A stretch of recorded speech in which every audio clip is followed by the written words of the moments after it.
In order for me to create my financial success, I have to be valuable in all aspects. Your level of likability is 55% entry level for you to be very successful. Are you indispensable?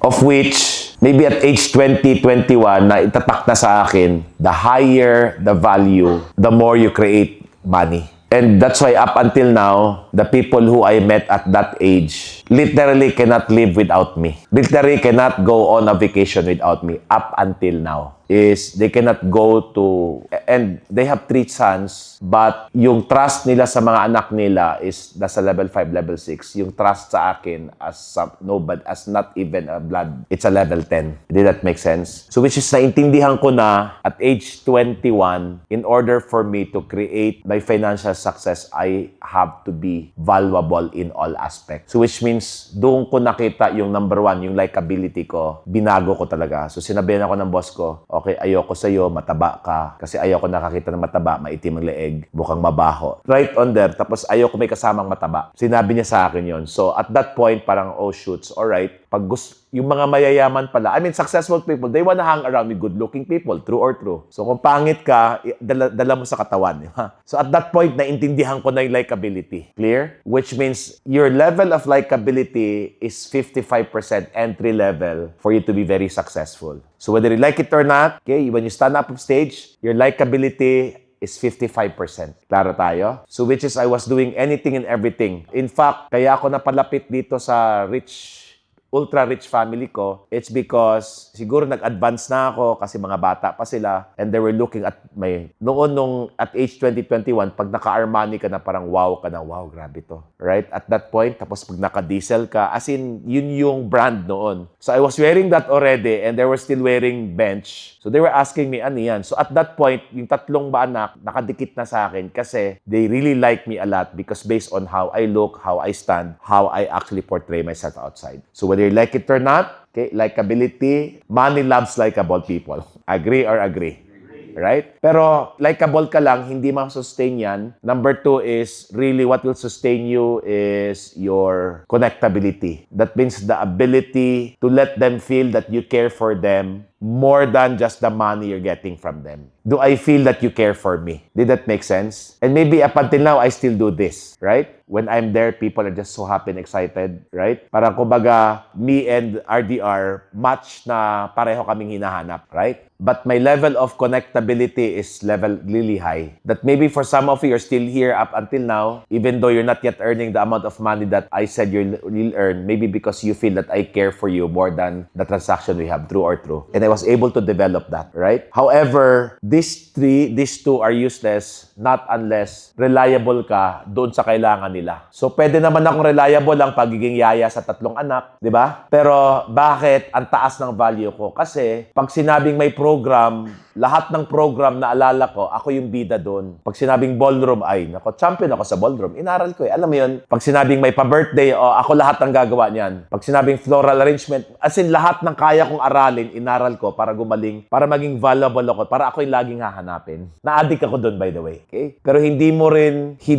rin maialis yung galing ko in terms of helping them in their business, not in the business sense, but in the people training, people development, people growth. So when I was still working with Philips, yung aking abilidad was never about the company, was never about our product. Nung nagsimula ako, hindi ko alam anong produkto namin, hindi ko alam anong pricing na. Wala akong alam sa negosyo namin, pero ang galing ko lang is lahat ng tao nila, ako ang nag-develop, ako ang nag-grow, ako nag-expand. Kaya ang pinaka-gift na binigay ko sa mga business owner is number 1, peace of mind. When I say peace of mind, because I'm there, I'll take care of training and developing their people. Is that the greatest gift? Yes or yes? At a scale of 1 to 10, how valuable is that? More than giving them discounts, it's a 10. Okay? Number 2, time freedom. That they're able to do other things than just being in the business. It's still the same value we're giving today, true or true. Number 3, fulfillment. Why? Because they feel good that their people are growing, are expanding, are thanking them because of me. And because they have these three, automatic yung exponential growth ng business kusang dumarating. Mind you, FYI, that family that I'm serving up until now is I'm still doing a lot of things for them, for their people, through Val in Davao City. Did that make sense? So kumbaga, yung ugali kong yun, na bit-bit ko siya hanggang ngayon. Clear? Now, what was my value proposition in my own organization? Still, mentoring, coaching. 15, 16 years old. Nagpakita sa akin last Sunday and he showed up to me and he was saying all of that because I trained him when he was 15, 16. Sabi ko, I don't even remember it. Kumbaga, nasa DNA ko na yun simply because, again, of my history, and I think that's the gift that I'm bringing to you. Okay? Clear? And is this something that you also see yourself doing for the rest of your life? Yes. Okay? Now, this is where your calling is.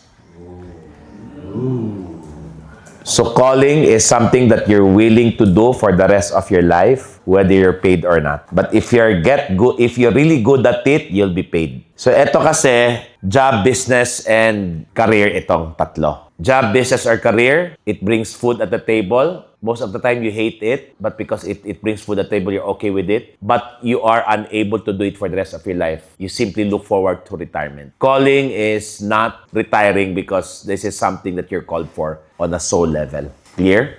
And Jen, and I think the same story, moved from the pain to pleasure. Parang okay na nakaka-provide na ako, maganda ng buhay, okay, pleasure, okay? However, am I safe to say that most of you are not yet earning the amount of money that will allow you to give you your freedom? Yes. You wanna know why? Because the third phase here is really profit. So what will stop you from earning the amount of money that you want, it's because maybe there's a lot of judgment around having so much money. Maybe you don't want to be in the pain of stress, anxiety, and overwhelmment. Maybe you don't want to be in the pain of mayaman nga, pero tignan mo naman. Mayaman nga, pero tignan mo naman. Klaro? At the end of the day, most people are in these three spaces simply because, again, pain comes from a program that a lot of us were all wired up. It's called survival. Pain, survival. Nung nakaalis ka na sa pain, yung come from mo pa rin, survival pa rin. Nung nakaalis ka na sa pleasure at you want more, but your come from mo pa rin is survival. How do we know? Because maybe ang feeling mo when you stop doing the things that you're supposed to do to create more money, mawawala lahat. True or true?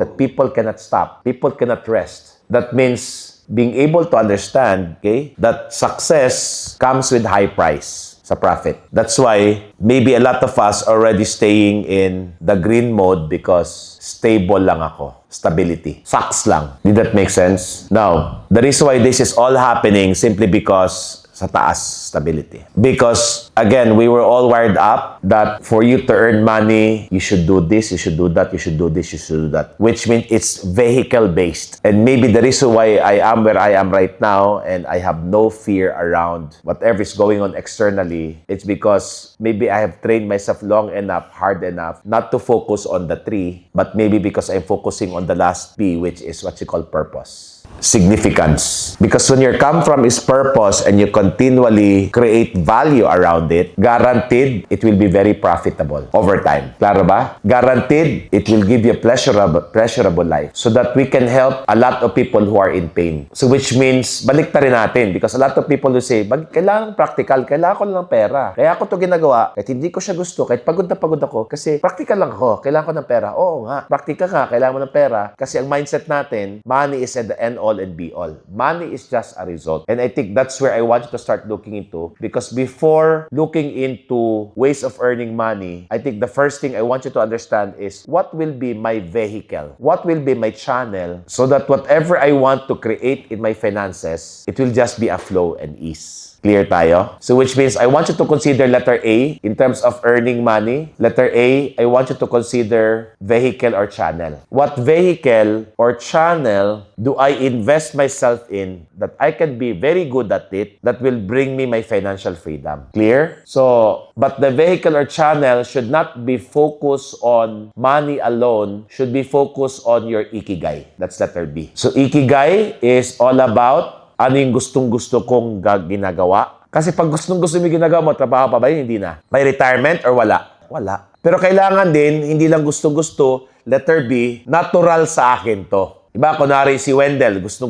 mag-basketball, tapos ang height niya, 4'11". Kahit gano'n yung pakagusto ito, nagpa-training pa siya sa Amerika, mahirap talaga siya maging monetization niya. So, what you like doing and what you are naturally gifted. Bakit sa tingin nyo, nire-recommend ko, gustong-gusto mo na, naturally gifted ka pa. Like ako, I really want to sing. I want to be in Broadway. I want to be in musical. However, siguro it will take me 50 years for me to have a good singing voice like whoever. So, hindi siya natural sa akin. Kailangan ko pang i-harp. Bakit sa tingin nyo, very important tong dalawa? Exactly. Formula number 1, unconditional happiness and gratitude. Paano kaging masaya? Ginagawa mo lang siya para sa pera, tapos hindi mo naman siya gustong-gusto, at pinipilit mo nang maging magaling, gapang talaga yan. Kaya ang laging sinasabi sa mga motivational, kailangan mong paghirapan, kailangan mong mag-grit. Pwede namang hindi. And if you look at me, my vehicle is really teaching, mentoring. Kahit saan mo ako iba to. When I was still working in Philips, it's still seminar, teaching, mentoring, guiding people. And then I found, so again, what you want doing, tama ba? Number 2 is what you're good at, but you need to be outstanding. Then therefore, number 3, community, environment, mentors who can give you all the necessary knowledge, skills, and experience. So now it becomes your letter C, number 4, profession. Klaro ba? So which is, if you take a look at all my businesses right now, has nothing to do with the business itself, but everything to do with my ikigai. Is this making sense? Na if you look at my engagement in all the companies, pero yung ikigai ko, bit-bit ko kahit saan. Uulitin ko, gustong-gusto mo ginagawa. Ako magturo, kumuda, mag-entertain. Gustong-gusto ko yan. Magaling ako, oo, gustong natural sa akin. I have to tell you, as a little child, I was a Sunday school teacher, but not the main character. Laging on the side. Pero gustong-gusto ko, feeling ko teacher ako. Pero never ako naging bida. From grade school, high school, hanggang college, Sunday school teacher ako. Daily Vacation Bible School, nandyan ako parati, but never the main man. Bakit? Natural sa akin, pero hindi ako magaling. Now, ngayon, gumaling ako. So when I was still in Philips, I don't know any of our product. I don't know. I mean, seriously, I have very little knowledge about our business, but what I did in our company is said, okay, I want to do this, okay? Can you give me a role? So doon pa lang na-develop na ang aking seminar and training and passion. That's why I was able to acquire a lot of knowledge, skills, and experience. Up until I met, that's where I gave up everything because I went into this community, I went into this organization, I went into mentorship. Klaro ba? So where are you good? What do you like doing? That's the first question. Number 2 is you're natural in this. Number 3 is you have a community, a mentor, an organization to support you. Okay? And number 4, it becomes now your profession that the world is willing to pay you with whatever money we want in this world. Is this clear?